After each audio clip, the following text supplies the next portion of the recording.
That's all I have. Okay, great, thank you. Student trustee has already reported. Board of Trustees, Trustee Zia. Thank you, President Otto. First off, I want to congratulate you on becoming the president of California Community League College Association. I'm probably butchering the acronym, and you're also the president of Triple CT. I don't know what I can't rattle off the acronym, but it's a big deal. So I just wanted to congratulate you, besides sending you an email about it. I also want to commend our staff, our wonderful staff who are here today, our communication staff. I've been checking our website regularly, and it's becoming more and more user-friendly, so thank you for your hard work. I noticed we're putting spotlights on the students. Also, if you want to get the acronym correctly for Trustee Otto's new role, you can go on our website and see it. That's also posted, and it's great. I like that. I want to commend you. With that, on April 30th, I had the pleasure of hosting a Women's Leadership Forum with Assemblyman Mike Gibson as the Master of Ceremonies. The forum focused on empowering and honoring women who make a difference in their community in the education and public service arena. Also, speaking of our wonderful communication group and our great staff at Long Beach City College, on May 4th, there was a Discover LBCC event hosted in my district. And the session focused on reaching out to our community and educating them about our many great programs, including our transfer programs, the small business development program, and our workforce development, job opportunities that we have with our college district. I really want to thank you, President Oakley. You did a great job. John, it's no secret how much I admire your work and what kind of hard work you do for our district. So I really appreciate you and your staff's efforts. Everyone who was there, it was just wonderful. I really appreciated it. I think the community was impressed. I'd like to see more of this work. You really made me proud. And I know a lot of you were volunteering your time and you stayed late, so thank you for doing that. We even had an interpreter, so that was fantastic. So I'm very proud of all your hard work and the dedication you have to our college district and what we bring to the community. And lastly, on May 6th, I attended an employee appreciation event at the PCC campus and was happy to see our great staff, some of them who are here today, come together and break bread together. I kind of crashed on that as well. It was great, and I really appreciate all your hard work and dedication and view you as our most important asset. You're our human capital, and you're the most important asset in this college district of ours, and I'm very proud of that. Thank you. That's all I have. Trustee Archuleta. Yes. Yes, I'd like to start out, first of all, by commending the Academic Senate. I am really pleased and proud that you have taken the lead in supporting open education resources. And as you know, that is a issue of equity, and so I'm glad that our institution is taking a lead. So thank you for that, to all the faculty who's supported that. And I also want to commend you too on that comprehensive list. I did review all of it, and it's excellent in terms of the programs, the academic programs, the vocational programs that we offer. So a lot of work I know went into putting that curriculum together. So thank you all for that. And also, congratulate our staff, because I know this is Staff Appreciation Month, but I know we appreciate staff year-round because they are the backbone of the institution. So my congratulations to all our classified staff. And finally, well, actually, not finally, but I just want to say that I want to also congratulate our coaches and our students for really putting forth such great effort to bring us all these championships. And it was an outstanding athletic year. So thank you to the students and the coaches. And then finally, today is Mexican Mother's Day, so I want to send a big old shout out to all the mothers, not just the Mexican mothers, but all mothers in general. We need to celebrate, as we say in Spanish, all the jefecitas around the world. So happy Mother's Day. Thank you. Trustee Baxter? Yes, thank you, President Otto. These are the things that I've been doing since our last meeting on April 26th. On April 27th, I attended the groundbreaking for buildings QQ and RR at the Pacific Coast campus. This is very exciting because I'm very involved with the seniors at PCC. We're going to have a wonderful facility, and we're really looking forward to that expansion of our program. Then on April 28th, I attended the Long Beach Chamber Luncheon honoring LBCC alumnus James Callahan, who is the CEO of Nautilus International. He was recognized as Entrepreneur of the Year. On April 29th, I attended the CCLC conference in Palm Desert. Then on April 30th, I facilitated Tom Hennessy's memorial. It was a lovely occasion in the auditorium, many people there to pay tribute. 4 former mayors were there, Bob Foster, Tom Clark, Ernie Kell, and I should have said 3 former mayors, and then Mayor Robert Garcia. So it was really a lovely celebration. Then on May 3rd, I attended the Dramatic Allied Arts Guild Scholarship Luncheon.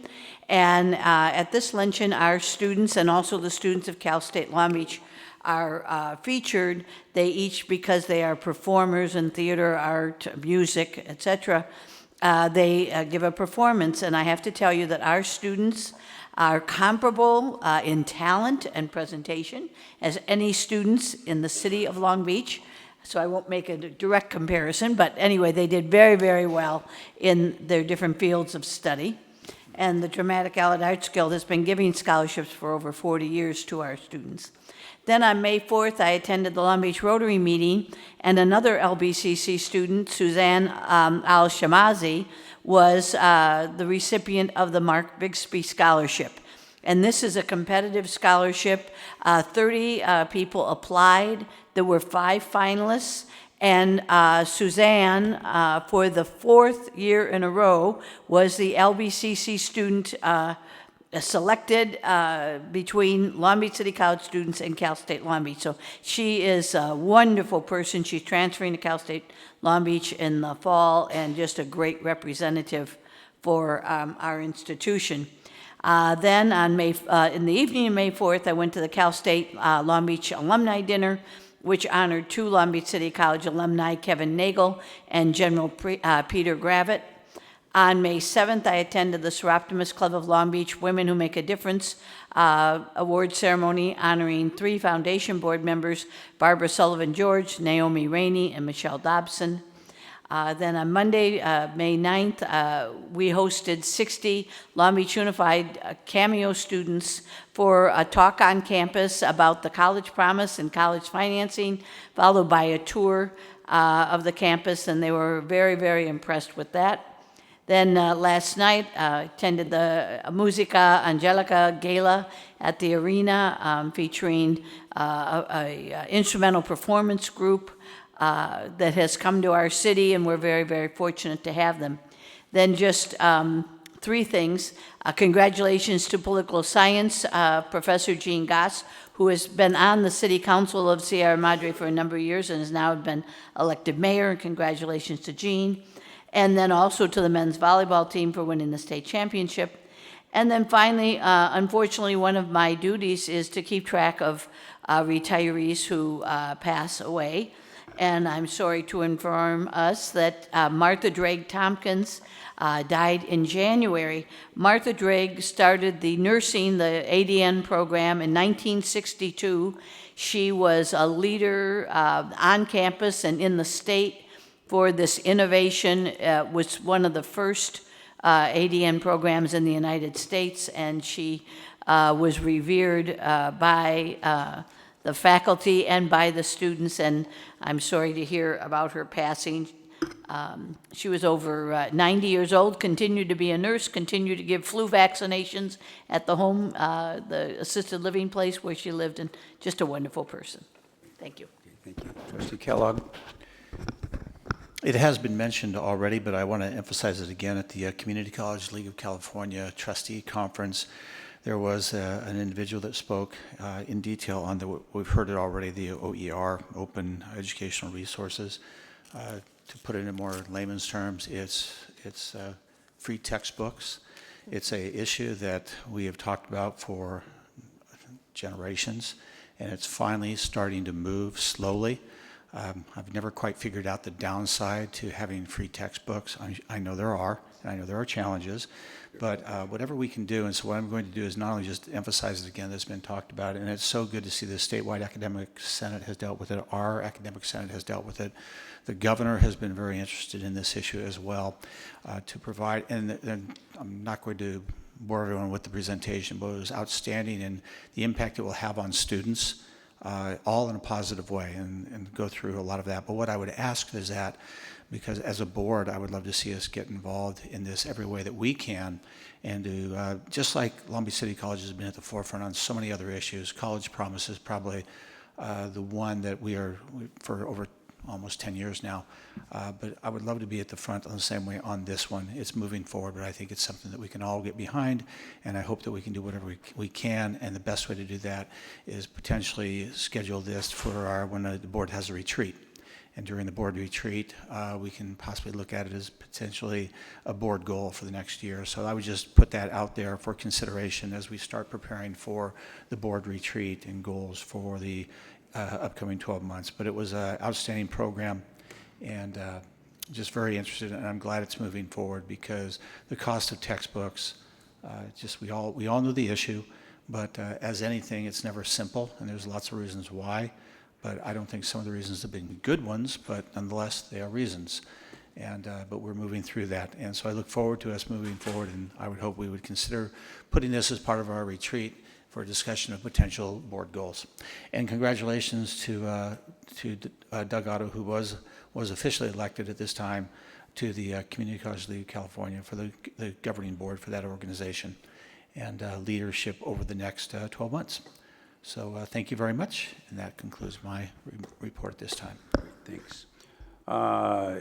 In the interest of completing this agenda, let's just move forward.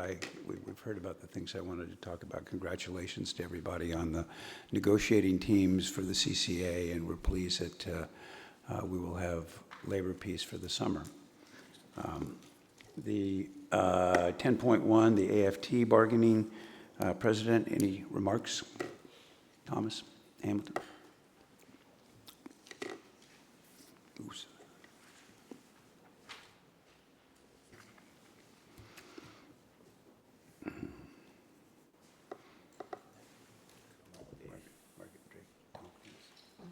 Good evening, President Delgado, Board of Trustees, President Oakley.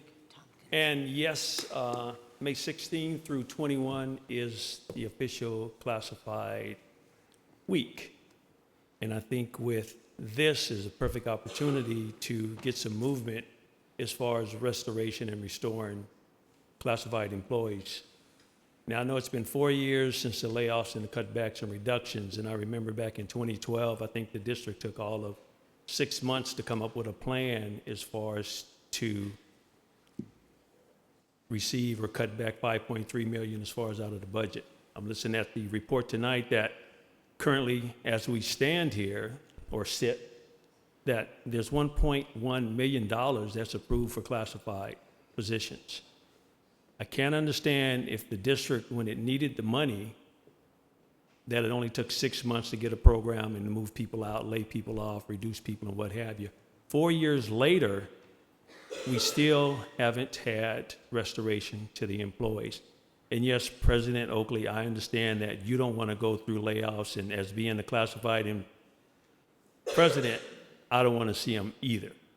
I look at the fact that it's 4 years since this happened, that reserve or that surplus or the extra or the savings in classified salaries has continued to grow. 3 months ago, it was $920K, now it's up to 1.1.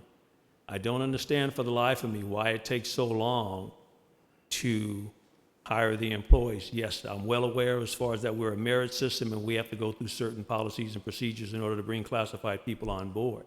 I can't understand why the district has taken so long in order to restore people and to hire people.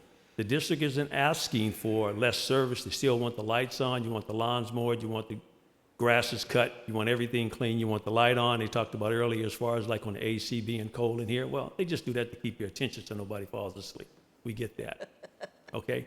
And on the plus side, the board, you guys have approved this money and the money is there. Employees are having to work more. They're doing more. I have employees that's working out of class and not being compensated because of positions that's not being filled. The money is there. Why can't we fill the positions? Now, with next week being that special week for classified employees, and yes, the Personnel Commission is sponsoring their annual appreciation luncheon. It's on Friday from 11 to 1500. It's being held on the PCC campus. The theme is country western, so you guys can, like find your, I can't say that word about those kind of boots or what have you that people put on when they go to those things and what have you. But I feel that a perfect way to show the appreciation and to pay it forward, or even just to pay us for what we've been doing over the years. They say we're the backbone, we're the strength, and without us, the lights don't come on, the gates don't get open, the classrooms don't get open. All I'm saying is we need to open up, get this process moving in order to bring the classified employees back. Today is May 10th, and AFT hasn't heard anything from the district as far as anybody being restored on 7/1. And we know that it has to come to this board before it's approved, before anybody can be restored back to that. So again, what is the hesitancy as far as like in getting this done, and why does it take so long knowing that this happened back in 2012 and this is 2016? We heard a report earlier we were projecting as far as the buildings that's going to take place in 2040. Well, we're going to do that, and the people that's going to make the decisions and the users aren't going to be the same people that's making the decision. But the body that's here, that's sitting here before us tonight, has the authority, has the juice in order to make this happen. All I'm asking for you guys to do, get with the district and get this thing moving. Thank you. I don't see the president of the CHI bargaining unit, which is 10.2, but we do have the CCA bargaining president on item 10.3. Ms. Hund? Mrs. Hund?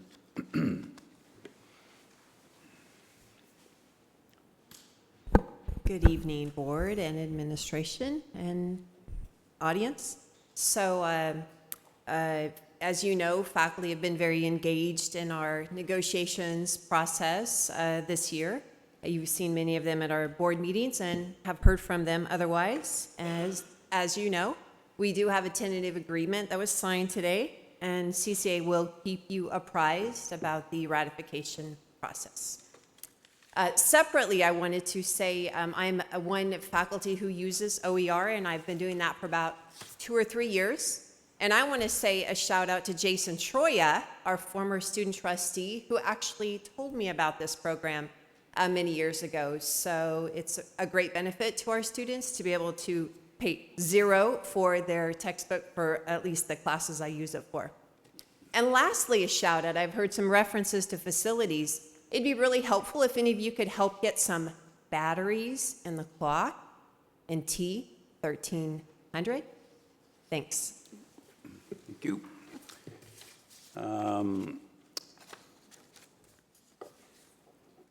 This 11.1, this is the opportunity for board members to request reports for future board agendas. Going once, twice. Okay. 12.1, public comment on non-agenda items. A total of 3 minutes will be allocated to each speaker with a maximum of 20 minutes to each subject, unless extended by the board president. We have 3 speakers signed up. The first is Elizabeth Thomas.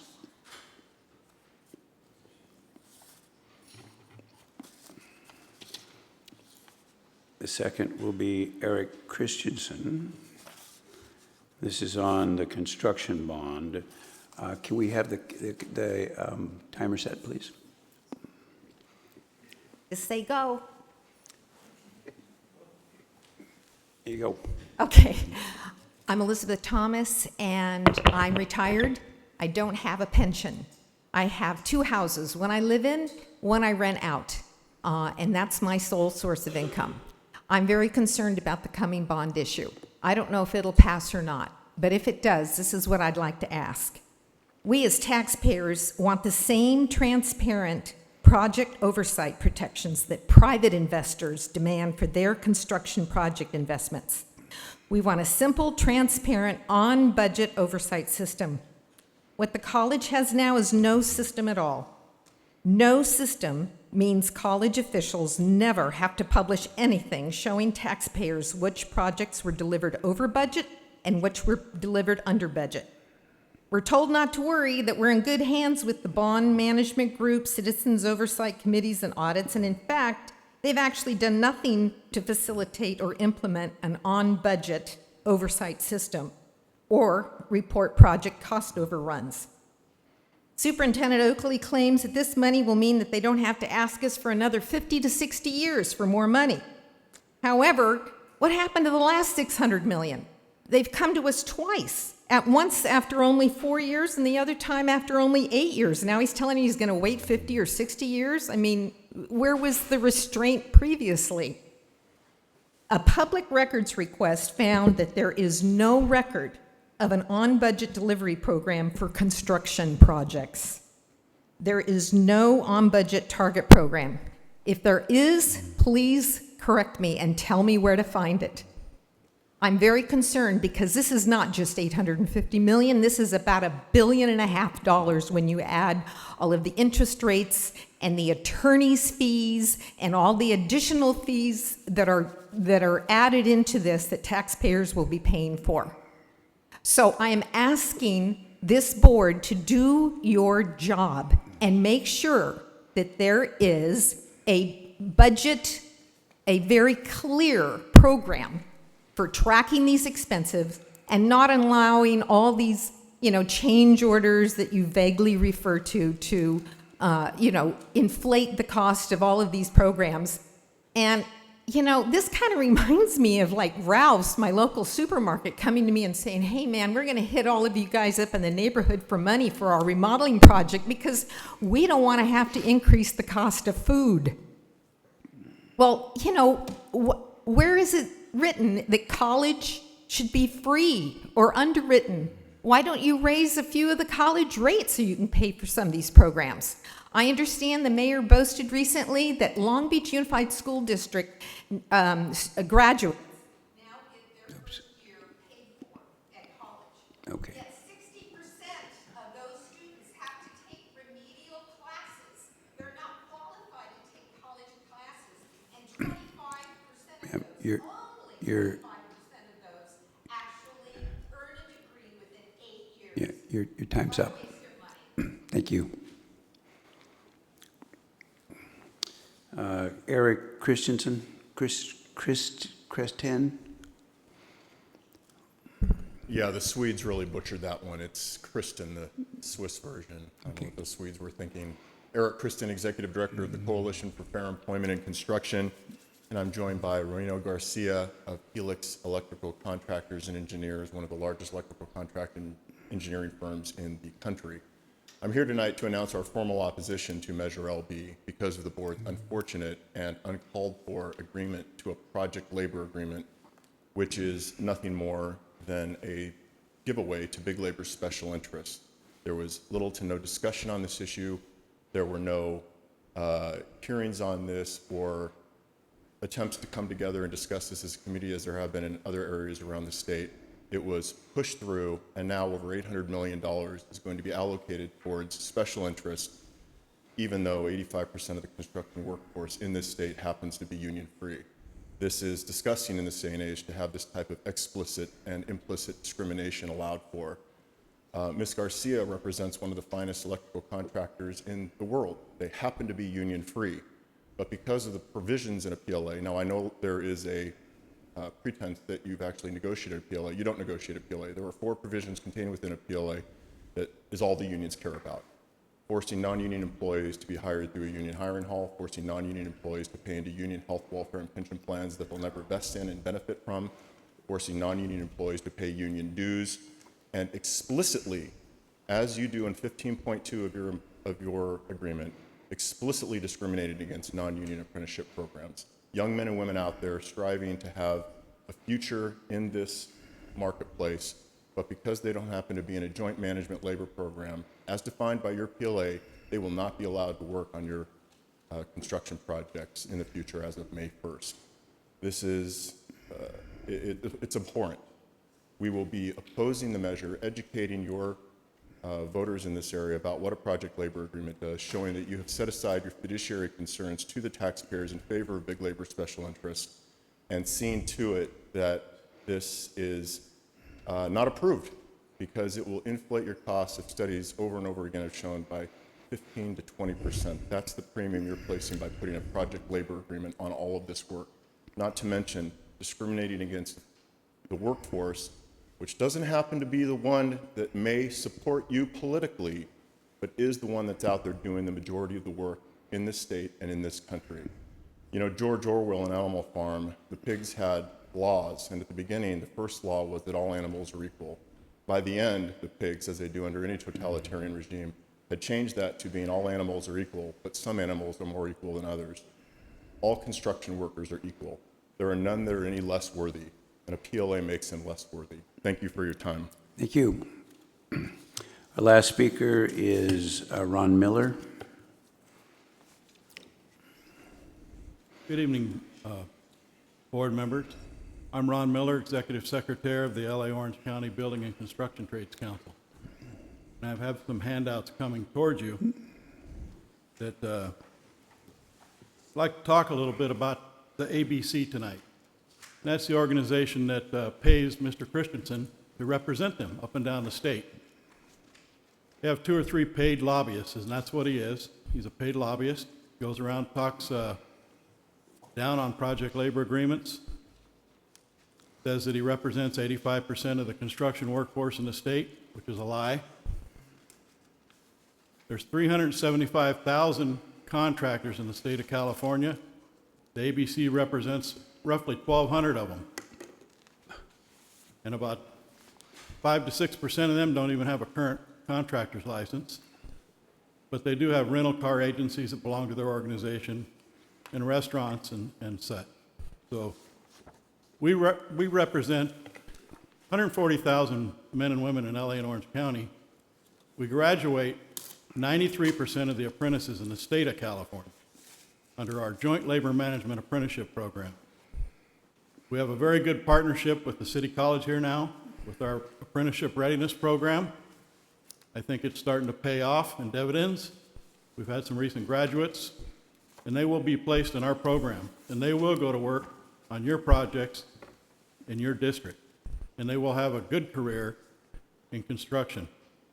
So I'd like you to read this. Eric Christians comes from Oregon. He's a failed school board trustee. Threat of getting recalled, he quit. They got another guy named John Loudon. He's a failed U.S. Senator from Missouri. He works for him up in Sacramento.